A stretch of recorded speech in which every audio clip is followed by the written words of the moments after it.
Avi, good to have you on the show. Glad we were able to make this happen. Appreciate you jumping in. So I am Rocky Giglio. I am the host for Cloud and Clear here at SADA. And before we get too far in the episode, of course, don't forget to subscribe and like this episode if we can keep bringing wonderful guests like our friend Avi here. So Avi, you are the CEO and founder of Orca Security.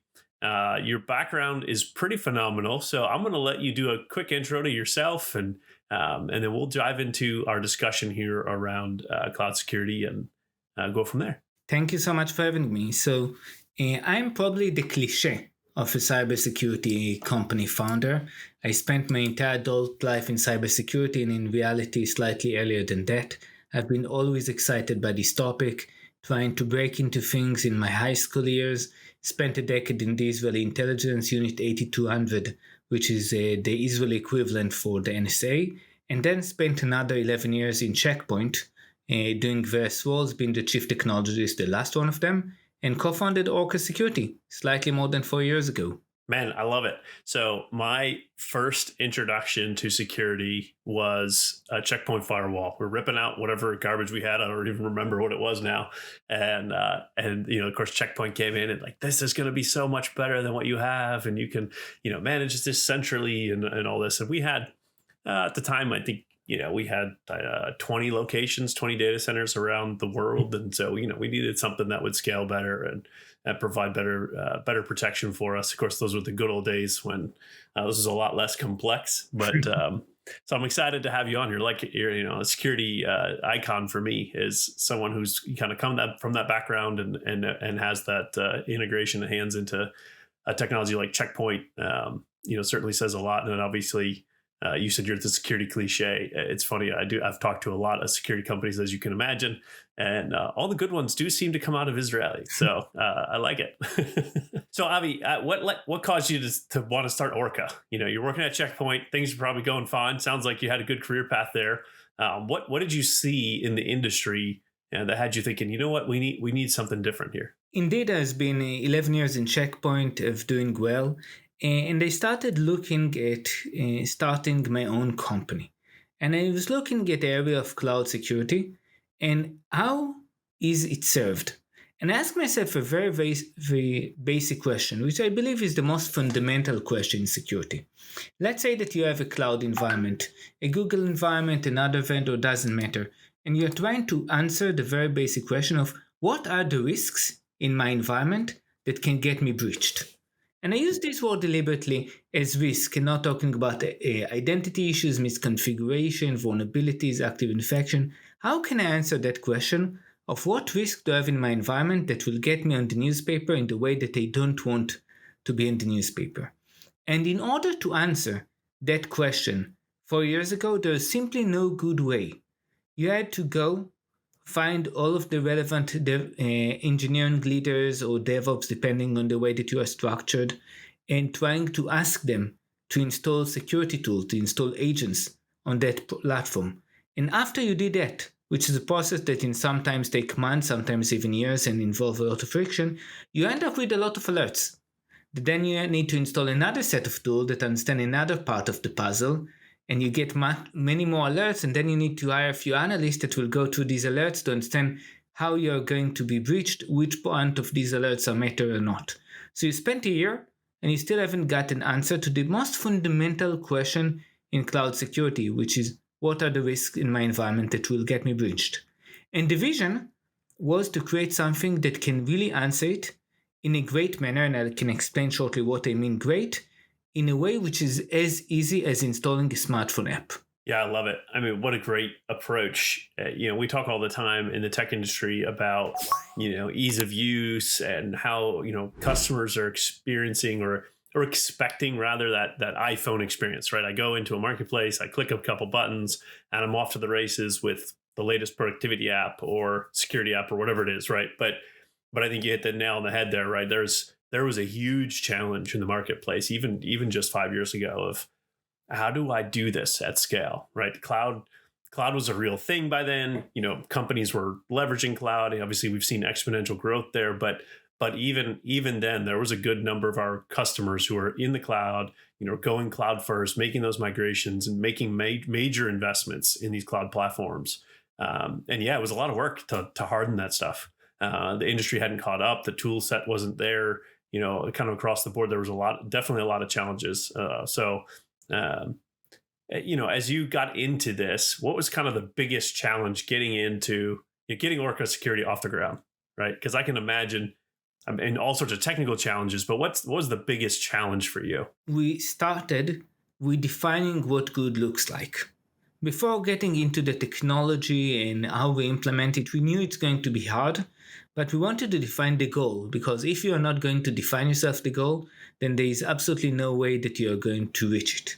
And we came with what we call the philosophy of the 4 C's: coverage, comprehensiveness, context, and consumability, to create a platform that can essentially cover all of the environment with no friction. Doesn't matter if you are a small organization or a Fortune 50, that can cover all of that in few clicks, that can detect all types of risk, whether it's an identity issue, vulnerability, misconfiguration, and so forth. Contextualize, don't bombard you with millions of issues that you cannot fix, but find the few ones that actually matter to the business, that are exposed, that have access to your data, and can actually be consumed. This was the first part, which was to define something. And then we went on the hard work of implementing it. We came with the technology which we call side scanning, that I've invented. It's now granted a patent for, that essentially being able to assess workloads out of band with no agents. And we added essentially a second capability, which we call the unified data model, to contextualize risks across the technology stack. So we want to tell you have vulnerability, you have identity issues, you have misconfiguration, but how they interact. What is the toxic combination of those, and what is the impact of it? So these were essentially the first thing that we done. And the other thing was to convince people to work in a different way. Because people were used to working in a certain way. Teams were structured in a certain way. And when you tell people, look, you've been doing it all wrong. You have people that are plumbers that try to deploy agent. They don't need to do that. It's a waste of time. You are splitting the work between teams where in fact it's a wrong use of your time. If you are looking at vulnerabilities and misconfiguration differently, you need to look at it holistically in a different way. So to educate the market was the hard thing. But once people saw the huge value of working in that way and the reduction in cost, it became much, much easier. Yeah, coverage.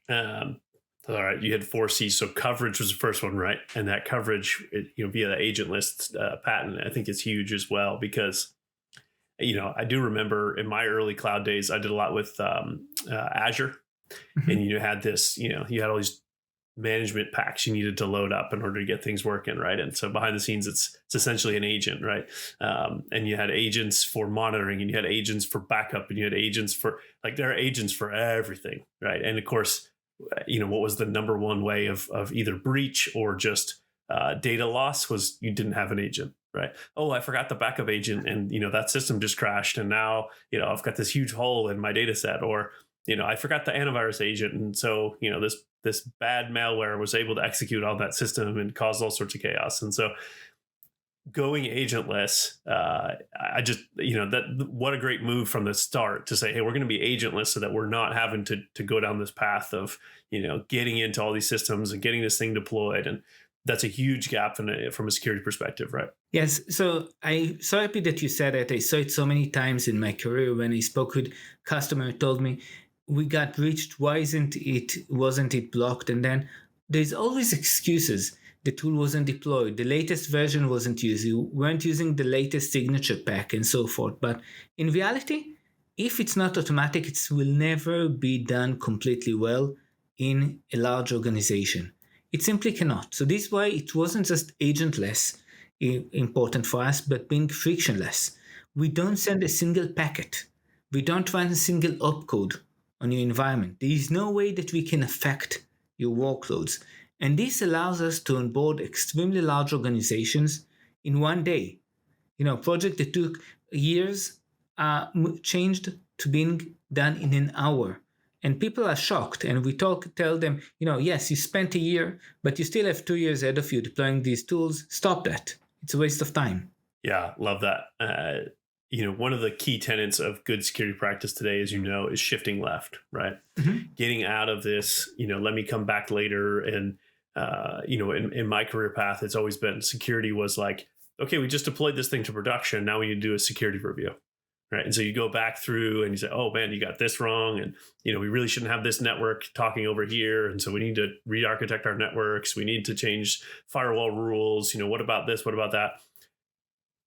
You got to get away from that. Of course, our customers know that, and we're seeing the industry starting to shift that way. But it's one thing to say, it's another thing to do, right? And so, to your point, right, you're a year into this. You've been designing all these, networks and doing a whole network redesign, and then you had this agent here, and you had to configure all these rules for that, and you're doing this, and it just takes so much effort. And we really, we've reached a point where it takes far less time to build a new application than it does to instrument it right, and so getting away from that is a massive impact on the industry, I'm sure. And it's the way you're describing it reminds me of my days with vMotion, VMware, when that first came out, right? And you'd go to a customer like, no watch, really, I'm telling you, like I can just click this button and it'll move, right?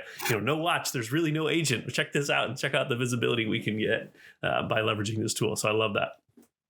That's exciting. So all right, so you saw that need. You focus on the 4 C's. Just as a founder, like what was that like for you as a founder, getting that started and trying to figure out how to make this all happen? So it was super exciting because we knew that this is a huge market, that it's not like a niche market that we are building a solution for few companies. Everyone is moving to the cloud. Everyone needs better tooling to what existed today. And it seemed to us like such a huge opportunity that is nobody tapping to, given the fact that almost all the technologies that existed try to support both on-prem and cloud. And it's like the sin of backward compatibility. When you are trying to be backward compatible, you're always going to be limited by the capabilities of the earlier technology. And the cloud is such a big market, so it deserves something that works for that. So, it originally we started, like I say, probably any startups working with small customers, gradually growing, but it really boomed. Around a year later, we started seeing much larger customers in very, very early days for the company, closing much more business. We had a situation back in 2021 that if you wanted to speak with one of our sellers, you had to wait 3 weeks to find a seller that had time to speak with you. Obviously, that's a key that you've made it, right? When you get to the point where, oh, hey, our sales team can't even keep up with the demands.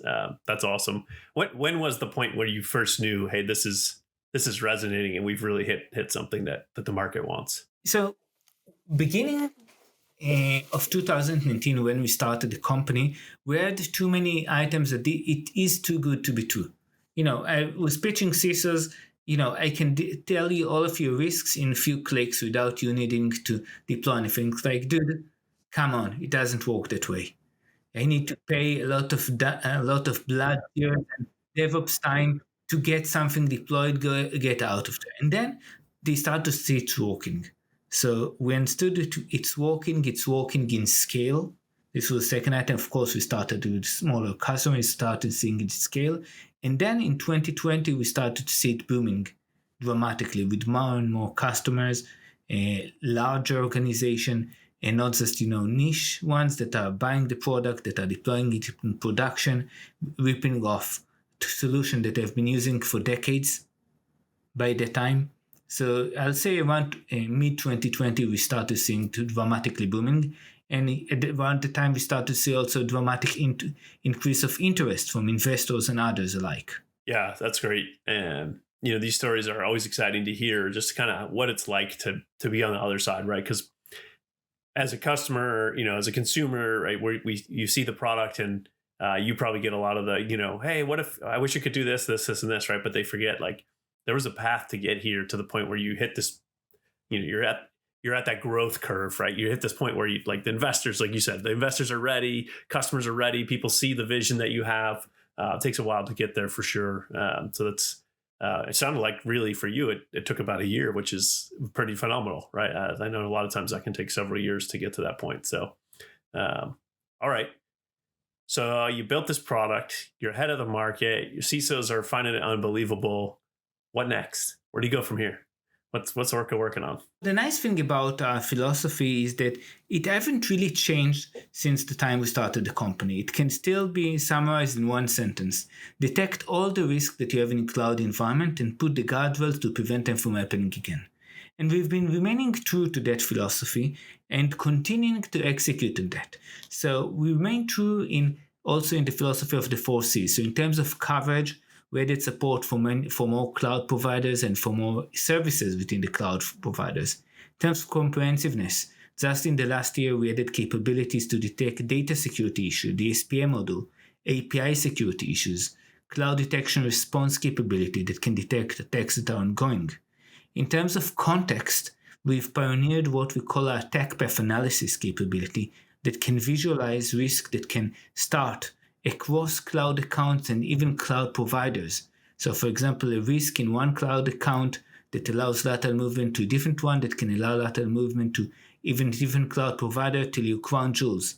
And we are continuing to execute on that to be able to make sure that you have the world's most comprehensive cloud security platform. And last but not least is on the consumability piece to make sure that it can actually be used. And this is in areas like auto remediation to make sure that some of the things are auto remediated without needing to involve people. And when we need to involve, that we can involve them in the easiest way, whether it's creating JIRA tickets or notifying in PagerDuty according to the relevant type, or even coming with a suggested remediation in this ticket. So we are continuing to execute on all of these fronts. We are in an extremely large market, in the cloud security market. So we're not trying to get out of that. We want to be the ones that answer and handle the cloud security the best for you.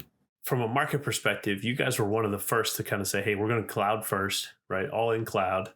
And then we're going to cover all the clouds, right? I know the marketplace tends to, focus on Amazon and then they shift over to Microsoft. And, you guys kind of hit the ground running with the capabilities across all the providers. And so that vision to see that, we're going to make this work, we're going to make it consumable. And then as the market shifts and our focus shifts and the threat landscape shifts, right, we're going to make sure that we also maintain this ease of consumption, ease of usability, and then, true security across all the different threat vectors, right? Data, such a huge one. I think that's an area where we've kind of neglected as an industry, right? It's easy to think about the firewalls and the API calls and that kind of stuff, but then really focusing on the data and what's vulnerable, what's really leaving us vulnerable, because we know that the data is valuable, right? And we know we got to protect the front end systems, but I think we forget a lot about actually digging into that data and putting some sort of posture management around our data as well.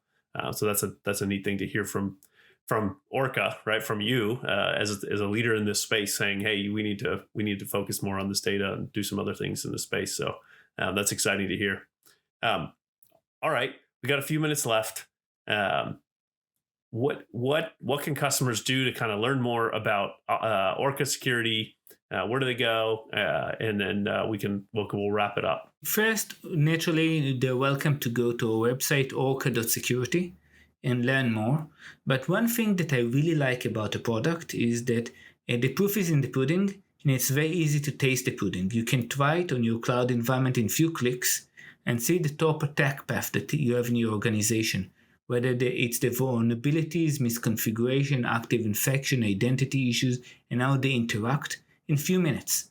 So, of course, we welcome people to come and educate themselves, but it's also very easy to give it a try on one of the environments. Sometimes it's valuable to do it on an environment that you already are concerned about the security, and almost any security professional have its back alley of cybersecurity, that they know that something is fishy there and it needs to shed some light. So this is also something that I really recommend. Yeah, I love it. And Orca Security is one of our key security partners this year. So we're going to market with you guys along with several others in the space. But, Orca is really leading the way here. I mean, look at the Gartner Magic Quadrants, right? I mean, you guys are up there. And so we're excited to have you as a key partner in our security team, or we're ramped up and ready to go. And of course, we've got integrations in the marketplace and really just helping our customers be able to consume this, right? There's that consumable piece again, right? Make it as easy as possible to make your environment secure. So I love that mentality and that message. It resonates well with me working in the security space, and I know it's going to resonate with their customers. Obviously, it already does, because if you've got a 3-week wait period to talk to a sales rep, which I assume you've probably fixed by now, but yeah. 3 years ago. We hired a lot of sellers since then. Yeah, I'm sure. No, that's super exciting, Avi, and just congrats to you, man. That's a great story, and great vision of looking at the market and seeing what was really needed to make this happen, and and having that success. And obviously, customers are loving it. And I love the ease of use. Like, let's go turn it on. So to anyone listening, tuning into the show, Avi and I would love for you to kind of test it out, kick the tires on Orca Security, and let your SADA rep know, or your Orca Security rep know, that you want to test it against your GCP environment. And let's get that going. Let's close those gaps and protect our data and our users. So, Avi, thanks for joining me today, man. Again, super glad to have you on the show. Thanks for taking time to join Cloud and Clear and talk about the industry and your company and your journey to building out Orca Security. Thank you so much for having me. All right, man. And until next time. Thank you for listening to Cloud and Clear. Check the show notes for links to this week's topics. And don't forget to connect with us on Twitter @Cloud and Clear and our website, sada.com. Be sure to rate and review the show on your favorite podcast app.